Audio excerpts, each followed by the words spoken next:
이 10가지 정도를 안 할 수 있는 용기를 여러분들이 딱 만드신다면 우리 부일남 TV를 애청하시는 우리 시청자분 중에 그런 용기를 내셨다. 그러면 급여가 많고 적고를 떠나서 최소한 4년 5년 안에 1억 만들기 정도의 저축은 충분히 하실 수 있는 분이 된다라는 거죠. 네, 아니 말씀하신 거 들어보면은 이것만 지켜도 한 50%, 40% 그럼요. 저축할 수 있지 않을까. 네. 작가님 안녕하세요. 네, 감사합니다. 반갑습니다. 네, 그 예전에 한번 나오셔가지고 네. 얘기해주셨던 것들 중에 생활비에서 뭐 당장 없애야 될 거 이런 것들 한번 찝어주신 적이 있었거든요. 네, 그런 네. 것들 사실 사람들이 되게 좀 와닿고 딱 정리돼서 되게 좋다 이런 얘기 하시는데 네. 혹시 뭐 그 사이에 또 네. 업데이트된 뭐 이런 것들 좀 있을까요? 조금 아무래도 이제 좀 바뀌는 부분이 있는 것 같은데 네. 이제 뭐 우리 시청자 여러분들도 많이 아시겠지만은 최근에는 과소비가 이 코로나 끝나고 난 직후보다는 조금 잦아드는 분위기인 것 같기는 해요. 이제 워낙 고금리에 노출된 지가 벌써 한 2년 반 정도 되다 보니까 아무래도 이제 생활비 좀 줄이고 뭐 심지어는 오픈런도 없어졌다고 그죠? 예. C사와 R사를 빼놓고는 지금은 오픈런이 없어진 상태다. 네. 그러니까 이제 과소비가 우리가 봤을 때 뭐 예를 들면 눈에 띄는 과소비, 뭐 굉장히 럭셔리한 해외여행을 간다든지 아니면 명품을 산다든지 이런 과소비들은 조금 줄어든 건 사실인데 네. 제가 말씀드렸던 거는 뭐 누구나 당연하게 생각하는 소비, 아 저거는 과소비 아니지 않나라는 소비 중에도 어떻게 보면은 과소비, 그러니까 우리가 저축을 못하도록 발목을 잡는 소비가 있다라고 해서 제가 뭐 7가지, 10가지 이런 걸 네. 말씀을 드렸었는데 뭐 조금 바뀐 내용은 뭐 다시 정리를 해드리자면은 우리가 식사하는 거 점심 식사 구내 식당이 있는데도 불구하고 계속 외식하는 습관 네. 그 시간만이라도 회사를 벗어나고 싶다 뭐 이런 것 때문에 구내 네. 식당 있는 분들은 좀 그렇게 안 했으면 좋겠는데 그 다음에 이제 택시 타는 습관 택시를 은근히 많이 타요 예, 사람들이. 기본 요금 택시가 안 되는 겁니다, 여러분. 기본 요금 택시는 이제 여러분들이 영수증을 이렇게 보시면은 4,800원, 4,800원 이렇게 찍혀 있는 건 안 돼요. 뭐 예를 들면 택시비가 8,000원, 9,000원 이런 건 상관없는데 왜냐면 그런 거는 그런 거를 타야 될 상황일 수밖에 없었다라고 인정할 수 있는데 4,800원이라는 얘기는 이거는 사실 지하철 2정거장이거든요. 네. 그러니까 여러분들이 사실 그냥 귀찮아서 몰라 편하려고 이렇게 하는 것들은 안 된다. 그래서 여러분들 신용카드에 4,800원짜리 기본요금 택시비는 없어야 된다라는 거죠. 그다음에 이제 커피인데 커피는 이제 뭐 우리 직장인들한테 문화니까 당연히 이제 하루에 한 잔 정도는 테이크아웃 하는 게 맞아요.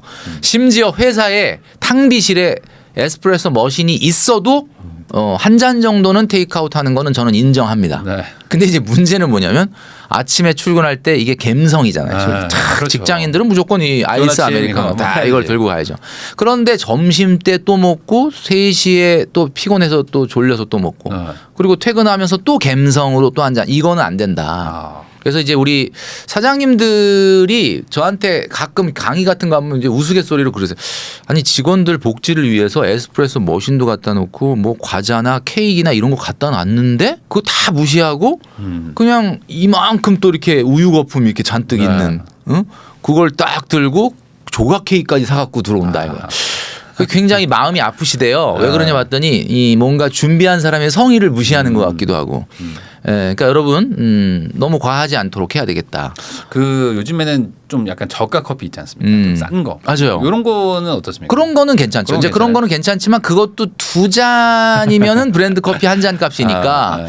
그리고 이제 사실 여러분도 아시겠지만은 처음에 이제 이 저가 커피라는 게 먹어보니까 야 아이스 아메리카노가 막 1,500원, 2,000원 너무 괜찮네. 그럼 먹다 보면 어느 순간 나도 그 종류 안에서 좀 비싼 걸 먹고 있는 나를 발견하는 거야. 어느 순간 네. 저가 커피를 갔는데 이제 굉장히 이제 다양한 메뉴가 있다 보니까 어느새 뭐 5,000원, 6,000원짜리 먹고 있는 거야. 네.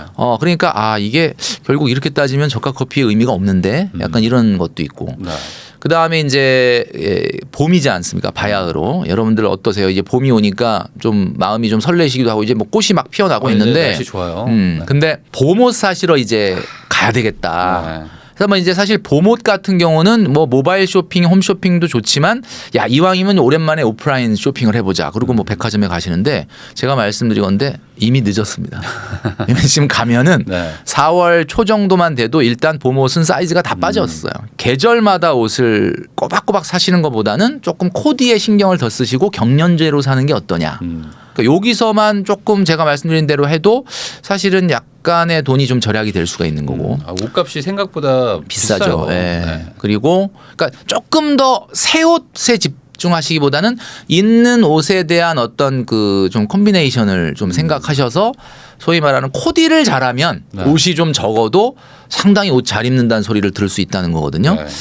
예, 그리고 이제 조금 좀 무거운 것 중에는 뭐가 있었냐면 문화 레저비를 제가 15% 이상 쓰지 마라라고 제가 네, 부일남 TV에 맞아요. 나와서 말씀해 주셨는데 제가 아무리 생각을 해봐도 15%도 과합니다. 10%로 수정을 좀 하고 싶어요. 월급이 300이면은 30만 원. 30만 원 이상은 문화 레저비로 안 쓰는 게 좋겠다. 왜냐하면 동네 도서관을 가봤더니 네. 제가 이제 도서관을 어떻게 알게 됐냐면 도서관에 강의를 가다가 도서관을 알게 됐는데 도서관이 너무 잘 돼 있더라고요. 이게 정말 깜짝 놀란 게 심지어는 내가 보고 싶은 책을 구해달라 그러면 구입을 해서 대출을 해줘요. 네. 그래서 이 책도 굳이 이렇게 막 많이 사서 볼 필요 없겠구나. 또 이런 생각이 들더라고요.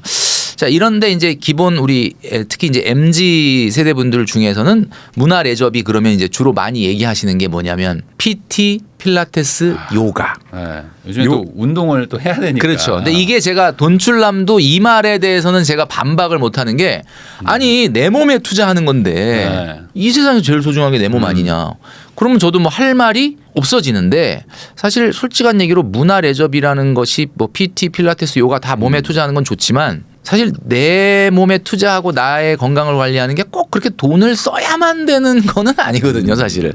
찾아보면 얼마든지 돈을 안 써더라도 할 수 있는 부분이 있다라는 거죠. 네. 그러니까 많은 분들이 운동을 하기가 자기가 반복적으로 하기가 힘들잖아요, 사실은.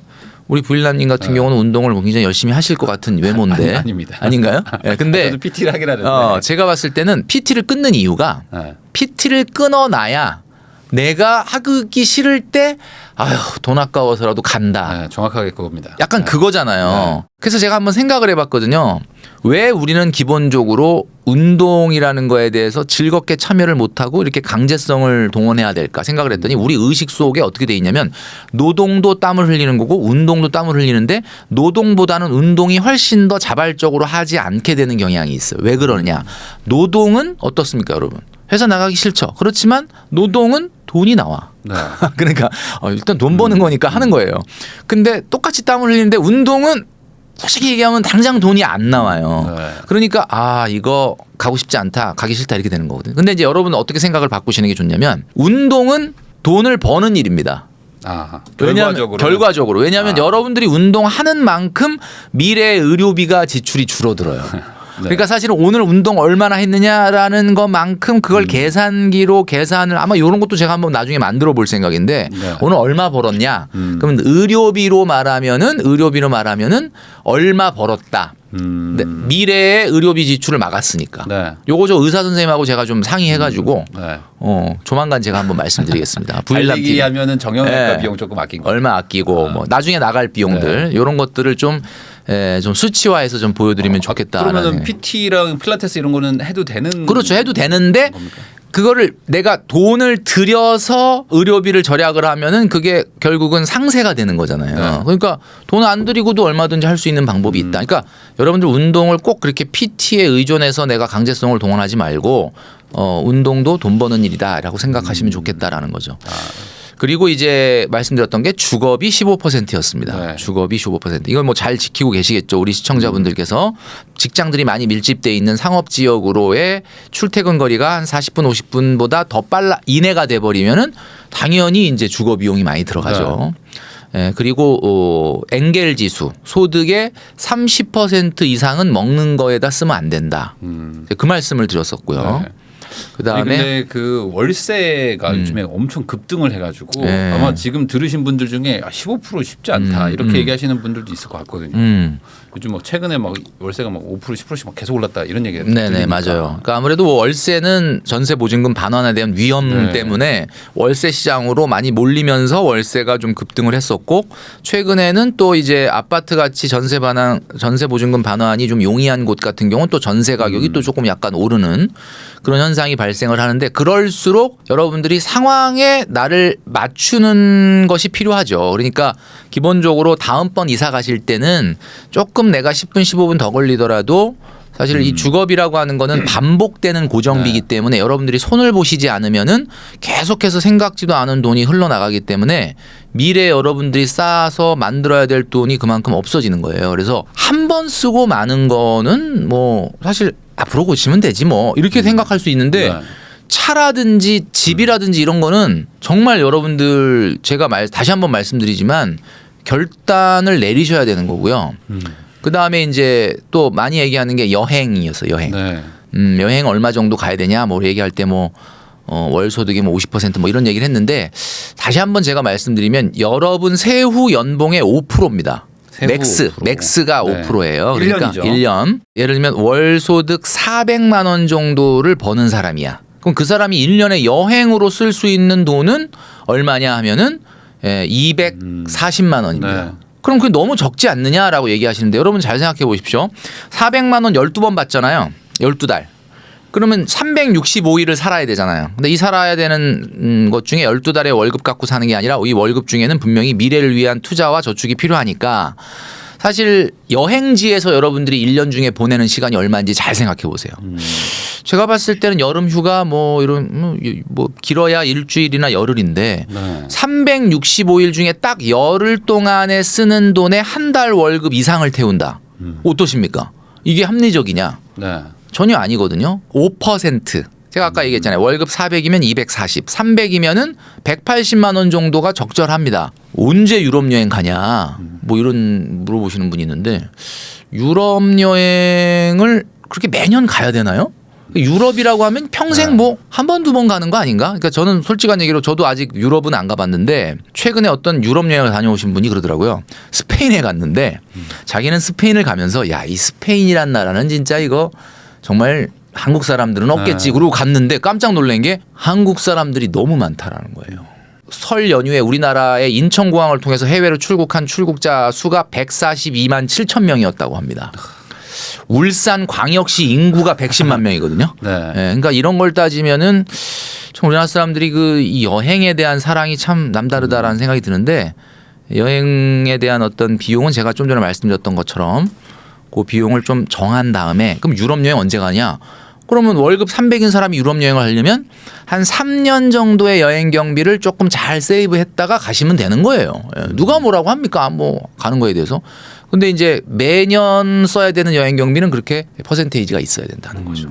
그리고 이런 것도 있는 것 같아요. 그러니까 유럽 사람들한테는 오히려 이게 방콕이나 막 이렇게 좀 그 대만 이런 거 오는 게 거꾸로 유럽 여행 가는 것처럼 먼 거잖아요. 그렇죠. 예. 그러니까 반대로 생각하면은 우리도 뭐 가까운데 가는 게 뭐 마냥 나쁘다고 생각할 게 그럼요. 아니라 예. 뭐 다른 그 지구 반대편에 있는 분들한테는 초장거리 여행을 우리는 가까이 가는 거니까 이렇게 가시고 은퇴하거나 뭐 돈 많이 버셔서 가시면 되는 거죠. 그렇죠.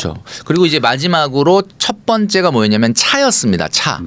차는 제가 얘기하는데 6개월치 소득만큼의 차를 타라. 네. 그러니까 월 소득이 400만 원 이하면 차를 안 뽑는 게 맞고요. 광역시나 수도권이라면.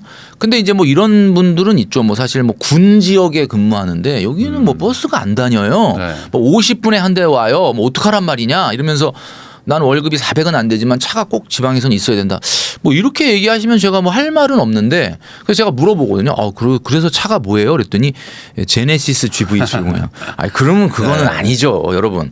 차는 6개월치 소득만큼의 차를 타시는 게 여러분들의 교통비를 5에서 7% 이내로 잡을 수 있는 방법이고요. 왜 제가 차를 말씀드리냐면 차라는 거는 딱 사는 순간 그 차량 가액의 3%를 매달 소비하는 거예요. 1.5%의 유지비와 1.5%의 감가가 있습니다. 뭐 5천만 원짜리 차를 샀다. 뭐 사실 뭐 많이 돌아다니잖아요. 제네시스 GV70이. 그게 뭐 사실은 한 400, 500번은 직장인도 많이 타는 차 중에 하나인데 사실은 5천만 원이라는 얘기는 유지비하고 감가를 생각하면 한 달에 150만 원을 계속 소비하는 거예요. 그분이 만약에 월급이 500만 원이다.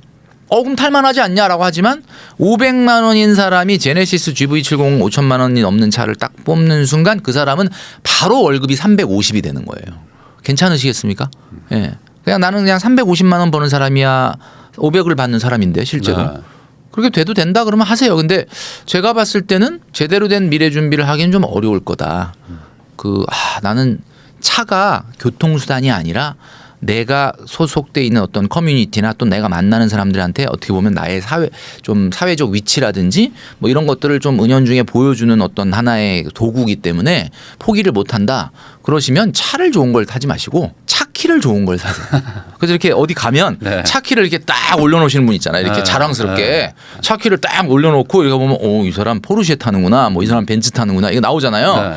그러니까 뭐 주차장까지는 안 쫓아오니까 차로 직접 확인을 안 하잖아요. 차 키를 좋은 걸 사시고 네. 요즘 그런 거 있지 않습니까? 뭐 이렇게 차키 있을 차키 겁니다. 이렇게 뭐 알리 이런 데 가면 아마 팔 있어요. 거야. 그러니까 그런 걸 사시고, 껍데기만. 예, 껍데기 사시고, 아니 굳이 그런 걸 중요하게 생각하신다면 저는 뭐 전혀 그런 거 중요하게 생각 안 하는데 뭐 사람마다 스타일이 다르니까 그렇게 하시는 게 어떨까? 제가 이제 말씀드렸던 건 그때 그거였죠. 그래서 이 10가지 정도를 안 할 수 있는 용기를 여러분들이 딱 만드신다면 우리 부일남 TV를 애청하시는 우리 시청자분 중에 그런 용기를 내셨다. 그러면 급여가 많고 적고를 떠나서 최소한 4년 5년 안에 1억 만들기 정도의 저축은 충분히 하실 수 있는 분이 된다라는 거죠. 네, 아니 말씀하신 거 들어보면은 이것만 지켜도 한 50%, 40% 그럼요. 저축을 할 수 있지 않을까. 네. 네. 그러니까 뭐 평생 그렇게 하라는 게 아니에요, 여러분. 네. 그렇게 하시면 그러니까 4년 5년 후까지만 그렇게 하시고 그다음에 한번 생각을 해보세요. 이제부터 내가 한 1억 모았으니까 그다음부터는 뭐 저축을 안 할 수는 없겠지만 지금처럼 이렇게 허리띠 안 졸라매고 조금 여유 있게 살 거야라고 그때 마음 먹으시면 되는데 막상 또 그때 가잖아요. 그럼 갑자기 여러분들 그 PT 받아가지고 바벨을 50kg, 60kg, 70kg를 들고 있는데 갑자기 이제 70kg 들게 된 다음에 이제 힘드니까 다시 한 30kg로 들자 이런 사람은 거의 없어요. 그러니까 70kg가 내 몸에 편해. 네. 그렇게 되는 거거든요. 그러니까 일단 멀리 생각하지 마시고 한 4년 5년은 그렇게 하시면 좋겠다는 생각이 드는 거죠. 오래된 그 어떤 시청자분이 최근에 한 2년 반 만에 1억을 모았다 하면서 2년 반 만에 1억을 모았으면 300만 원씩 모았네 한 달에. 2년 반 와. 걸려가지고 그래서 이 9,900 뭐 얼마인데 1억이 딱 넘어가는 뭐 그런 거를 이제 뭐 올려주신 적이 있었거든요. 진짜 너무 축하드립니다. 예. 너무 기분 좋았다. 뭐 이런 얘기를 해주신 게 맞아요. 있는데 이걸 모아본 사람은 아는데 그렇죠. 대부분은 이제 거기까지 못 가잖아요. 뭐 1,000, 2,000, 3,000에서 계속 왔다 그렇죠. 갔다 하잖아요. 네, 그러니까 한번 여러분들도 다시 한번 마음 잡고 한번 해보시는 것도 좋을 것 같아요. 네, 좋습니다. 근데 또 이제 반대로 최근에 뭐 저한테 왔던 사연 중에 하나도 두 분이서 거의 연소득이 뭐 한 2억 가까이 되는 분들인데도 이 저축이 잘 안 되고 해서 막 힘들다 이런 것들도 좀 간혹 오거든요. 그러니까 아니 간혹이 아니라 지금 대한민국이 뭐가 문제냐면 네.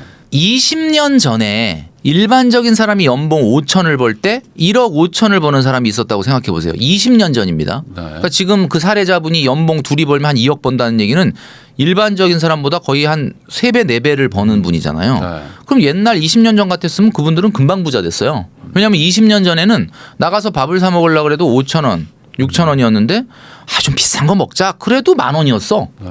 그러니까 못 돼요. 그분들이 돈이 있으니 우리가 5, 6천 원짜리 어떻게 먹냐? 좀 우리가 럭셔리한 거 먹자. 그래도 그냥 2만 원, 2만 원. 그리고 옷을 사더라도 뭐 예를 들면 한 10만 원이면 딱 옷 한 벌 샀는데 좀 비싼 거 사자. 그래도 15만 원. 그때는 그런 시절이었어요. 네. 근데 지금은 어떻습니까? 지금은 여러분 연봉 5천인 분은 우리가 돈을 많이 못 버니까 좀 아껴 쓰자, 절약하자 이게 되는데 연봉 2억이야. 그럼 일단 마음이 어때? 우리는 일단 일반인하고는 다르다. 그리고 나가서 뭐 뭘 좀 특별한 날 뭐 먹을 때 딴 사람들은 2만 원, 3만 원짜리를 먹는다면 우리는 뭐 먹을까? 딱 그러면 바로 그냥 10만 원, 15만 원짜리가 있는 거야. 이제는 있어요. 그런 게. 네. 그리고 옷도 일반적인 사람이 뭐 살 때 10만 원짜리 산다 그러면 그냥 15만 원짜리 사는 게 아니라 30, 40, 50이 있는 거야. 자, 이게 무슨 얘기냐? 자본주의 마케팅은 지금 어디로 가고 있느냐? 하이엔드로 가고 있습니다. 그러니까 이게 국가가 세금 걷는 것도 똑같아요. 예를 들면 건강보험료를 올리는데 건강보험료 100만 원을 내는 사람한테 더 거둘 거냐 아니면 뭐 2만 원, 3만 원 내는 사람한테 더 거둘 거냐. 사실은 형평성을 따진다면은 뭐 똑같은 퍼센테이지로 올려야 되는데 네. 그냥 100만 원 내는 분한테 조금 더 내라, 110만 원 내라 그래라. 네. 이게 사실 오히려 반발이 없고 2만 원, 3만 원인 분한테 조금 더 걷는 건 쉽지가 않아요, 이게. 예, 그래서 한마디로 말하면 자본주의 마케팅의 포인트가 어디냐면 하이엔드예요. 그러니까 소위 말하는 이제 우리가 한계 소비 성향이 부자일수록 소득이 높을수록 떨어져야 정상이잖아요. 그렇지 않습니까? 돈을 많이 버는 사람은 자꾸 많이 벌수록 소비를 못해야 정상이죠. 왜냐하면 하루에 뭐 4끼 5끼 먹는 건 아니니까. 그래야 되는데 지금의 마케팅은 하이엔드 럭셔리라는 것이 있기 때문에 연봉 2억인 분이 훨씬 더 위험한 거예요. 왜냐하면 연봉 5천인 분은 알아서 긴장을 하지 않습니까? 네. 어떡하지? 뭐 이런데 연봉 2억은 우리가 뭐 돈이 없는 것도 아니고 뭐 이런 거 있잖아요. 뭐 우스갯소리로 우리가 돈이 없냐 가오가 없지 뭐 약간 이런 식으로 그래서 가오를 잡으려고 그렇게 하다 보면은 이상하게 이분들처럼 돈은 되게 많이 벌었는데 남는 게 없네 이렇게 되는 거죠. 그러니까 한계 소비 성향의 하락이라는 것이 무력화되는 사회가 된 거예요. 그러니까 돈을 좀 버신다고 긴장의 끈을 놓치시면 안 된다. 아, 근데 또 이제 월급 많이 버는 분들은 또 주변에도 많이 버는 분들이 있다 보니까 그렇죠. 어쩔 수 없이 소비 기준이 좀 높을 수가 있는데 네, 맞아요. 나만 안 쓰겠다 하는 게 쉽지 않을 것 같긴 한데 어떻게 해야 됩니까 이런 분들은? 그 사람들하고 어울려서 뭔가를 하려고 하는 쪽에 커뮤니티를 맞추지 마시고 뭔가 내가 조금 내 성장을 위해서 배울 점이 있는 사람들과 만날 수 있는 루트를 만드시는 게 오히려 소비를 절제하는 것도 좀 도움이 된다. 그러니까 사람이라는 게 그런 것 같아요. 어떤 사람 정말 희한한 취미를 하고 있는 사람 있잖아요. 네. 가끔 TV에 보면 무슨 뭐 세상에 이런 일이 뭐 이런 거 나와. 아니 저걸 왜 저게 뭐가 재밌다고 하지? 이러는데 그걸 안 해보면 모르는 거야. 그러니까 여러분 세상에는 재미가 참 여러 가지가 있습니다. 막 밤새도록 책 읽고 공부하는 게 재미있어서 교수님 되시고 맨날 논문 쓰는 분들은 우리는 저게 뭐가 재밌지? 근데 그건 우리가 모르는 거예요. 그분은 그 재미에 빠지게 되면 그게 이 세상에서 제일 행복하고 좋은 거야. 근데 그 교수님은 만약에 공부하고 책 보고 연구하고 뭔가 논문 쓰는 게 그렇게 행복해서 그렇게 되셨잖아요. 우리가 봤을 때 저분은 무슨 낙으로 살지? 라고 얘기할 수 있습니까? 그분은 그게 낙인데? 좀 생각해 보실 필요가 있는 게 저도 지난 10년간 책을 이제 8권을 썼고 뭔가 막 뭐 이렇게 뭘 만들고 막 이렇게 좀 크리에이티브한 어떤 당연히 뭐 유튜브 하고 있고 크리에이터니까 당연히 이제 그렇지 않습니까? 근데 그 과정들을 보면 그걸 일이라고 생각했느냐? 아니에요. 뭔가 새로운 걸 만들고 이게 너무 즐겁고 재밌고 하니까 그거에 빠져서 있었던 거잖아요. 좀 오락을 못했으니까 즐거움이 없지 않을까? 아니라는 거죠. 그러니까 여러분들이 꼭 소비가 되는 즐거움이 아닌 것도 즐거움을 찾을 수 있는 일이 많다는 거를 여러분들이 꼭 한번 인생에서 도전을 해보시면 좋겠다. 반대로 또 이렇게 돈 안 쓰고 할 수 있는 재미들도 많은데 그런 거를 찾으려면 또 노력이 들어가다 보니까 맞아요. 아무래도 이제 가장 쉽고 빠른 게 또 돈 쓰는 재미. 맞아요. 돈 쓰면 금방 나를 즐겁게 해주니까. 그래서 그렇게 좀 많이 안 찾아본 분들도 많을 것 같아요. 조금 여러분 찾아보십시오. 조금 그 여가를 꼭 돈 드는 일이 아닌 걸로도 훨씬 더 생산적이고 좀 기쁨을 추구할 수 있는 것들이 있어요. 그러니까 여러분들이 그걸 좀 찾아보시면 어떨까 싶습니다.